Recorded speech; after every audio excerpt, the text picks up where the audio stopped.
L'interview politique d'Europe 1, Jean-Pierre Elkabbach, vous recevez Sandro Gozi, secrétaire d'État aux affaires européennes en Italie. Messieurs, c'est à vous. Je le reçois, mais il est en direct de Milan, Sandro Gozi, parce qu'il y a une tension en Europe. La France et l'Allemagne se fâchent avec l'Italie à cause des migrants. Sandro Gozi, bonjour. Bonjour. Vous êtes ministre, vous êtes proche de Matteo Renzi. Et la première question est tout à fait simple. Paris et Berlin demandent à Rome de créer des centres d'accueil pour distinguer, d'une part, les demandeurs d'asile, d'autre part, les dirigeants économiques illégaux. Pourquoi vous refusez d'appliquer les règles de l'Union européenne? Pourquoi? Mais nous ne refusons pas d'appliquer les règles de l'Union européenne. Nous faisons depuis longtemps les boulots pour toute l'Union européenne avec des milliers d'arrivées chaque jour, 2000, 3000 arrivées chaque jour, des migrants, des réfugiés politiques qui veulent passer pour l'Italie pour rejoindre d'autres États membres. C'est pas question de refuser, c'est la question d'appliquer un plan global de l'Union européenne qui est en train d'être négocié, qui prévoit sans doute de faire plus, avec plus de ressources financières, plus d'aide de la part de l'Union européenne pour l'accueil et l'identification en Italie, mais ceci doit aller avec une répartition équitable des migrants et notamment des réfugiés politiques. Mais d'abord, les deux choses vont ensemble. D'abord, est-ce que vous allez accepter de relever les empreintes dans des centres spécialisés, de ficher les migrants, soit pour les garder, soit pour d'autres, les renvoyer? Est-ce que vous craignez la prolifération de camps chez vous? Écoutez, il y a une augmentation des flux migratoires. Il y a eu en Italie des 250-280% par rapport à la normalité. Donc, il faut aller de l'avant avec un plan qui est global. Je répète, nous sommes disposés, avec plus d'aide de l'Union européenne, à faire le travail d'identification et d'accueil. Nous sommes disposés, avec l'Union européenne, à rendre plus efficaces les retours, parce que ceux qui n'ont pas droit à rester de l'Union européenne doivent retourner de leur pays. Mais ceci doit aller en parallèle avec une répartition équitable entre tous les États membres. Ce n'est pas acceptable que l'Italie soit laissée seule face à un phénomène qui concerne toute l'Europe. Et ce n'est pas acceptable qu'il y ait seulement 5 pays qui accueillent les 80% des réfugiés politiques, alors qu'il y a 25 pays européens concernés. Donc vous demandez... La solidarité européenne ne peut pas être seulement à sens unique. Vous demandez Sandro Gozi avec Matteo Renzi que les 23 autres pays européens participent. Tout le monde sait que l'Italie souffre du poids d'une migration africaine qui ne cesse de croître. Mais vous êtes en train de créer un préalable. Mais qui va commencer? Par quoi on commence? On doit commencer par appliquer les plans dans son entièreté. Vous les premiers. Non. Vous les premiers, puisque vous avez déjà les immigrés chez vous. Nous sommes disposés à augmenter, renforcer les mesures pour l'identification si les autres États membres acceptent, et ça doit aller en même temps, de commencer à répartir dans des situations d'émergence comme celles que nous vivons. Et je rappelle que l'émergence, pour nous, c'est notamment la Libye.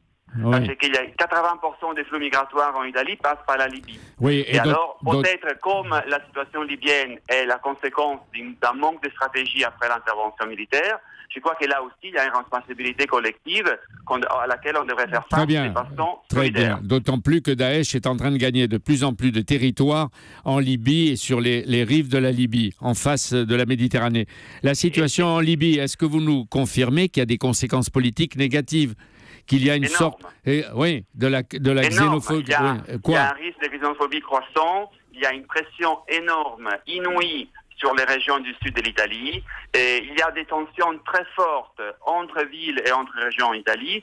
Si nous voulons faire les succès des populismes xénophobes, continuons avec cette absence de l'Europe. On disait autrefois que la Méditerranée était le berceau de la civilisation européenne. Aujourd'hui, la Méditerranée, c'est le symbole de l'égoïsme, c'est le cimetière de l'égoïsme et de l'indifférence européenne. Je crois que si l'Europe veut démontrer qu'elle existe, il faut qu'elle le fasse vite d'ici au sommet européen de fin juin.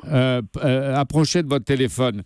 Matteo Renzi menace l'Europe d'un plan B, Sandro Gozi. Ça, c'est du chantage et une menace. Qu'est-ce que c'est le plan B de l'Italie?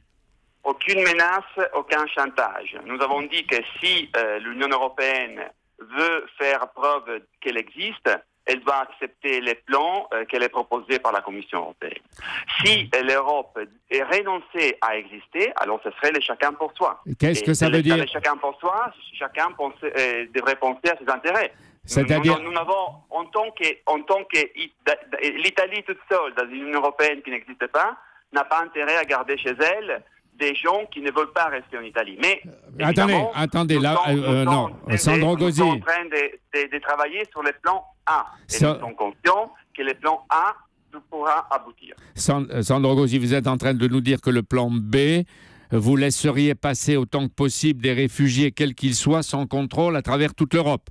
C'est ça. Je dis que si c'est le chacun pour soi, chacun prendrait les mesures d'un sens strict international.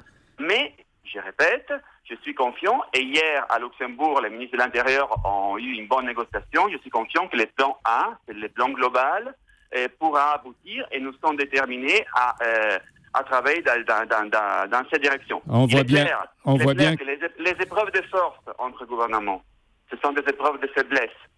Ça veut dire la faiblesse de la politique vis-à-vis du populisme.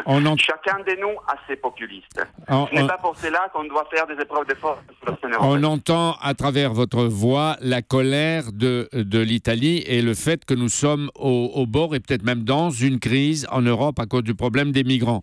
Dimanche, Matteo Renzi et François Hollande vont se rencontrer lors de l'exposition universelle de Milan. Peut-être trouveront-ils des solutions et des rapprochements. Et dernière remarque, les 28 de l'Europe préparent pour lundi et à partir de lundi une opération de navires de guerre contre le trafic de migrants en Méditerranée.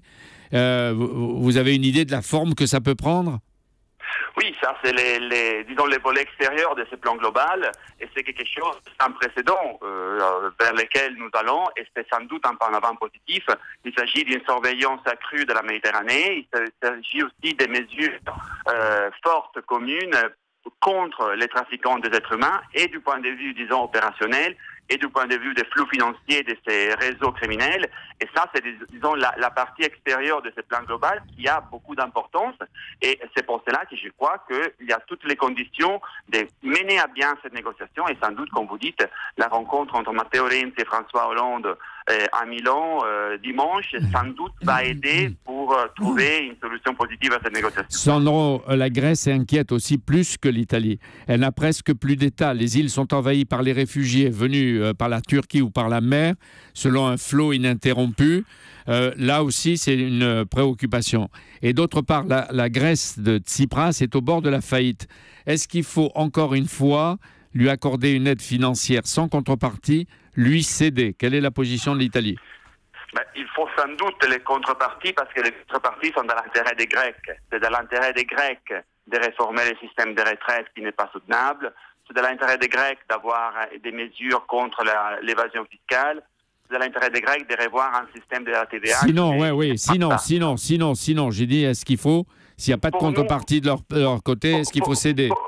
Pour nous, pour des raisons strictement politiques qui doivent primer sur les questions techno-financières, la Grèce doit rester dans l'Union européenne. Nous voulons une Union européenne qui devienne plus forte, pas une Union européenne qui perde les morceaux. Donc, il faut travailler pour trouver un accord avec la Grèce, parce que la Grèce, d'après nous, doit rester dans l'Union économique et monétaire.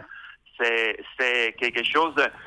si on devait envisager une sortie de la Grèce, je crois que les conséquences politiques de cela seraient très très lourdes et nous avons intérêt à aller dans une autre direction. Merci Sandro Gozzi. Vous dites bien qu'il faut aller vite car la question des flux migratoires est en train d'engendrer des conflits nationaux et d'envenimer les relations entre États européens. Bonne journée et ne nous fâchons pas.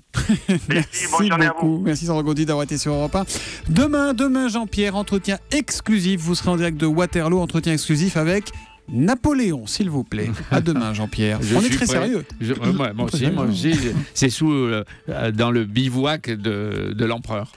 On n'en dit pas plus, vous serez en direct avec Napoléon demain matin à 8h20 sur Europe 1.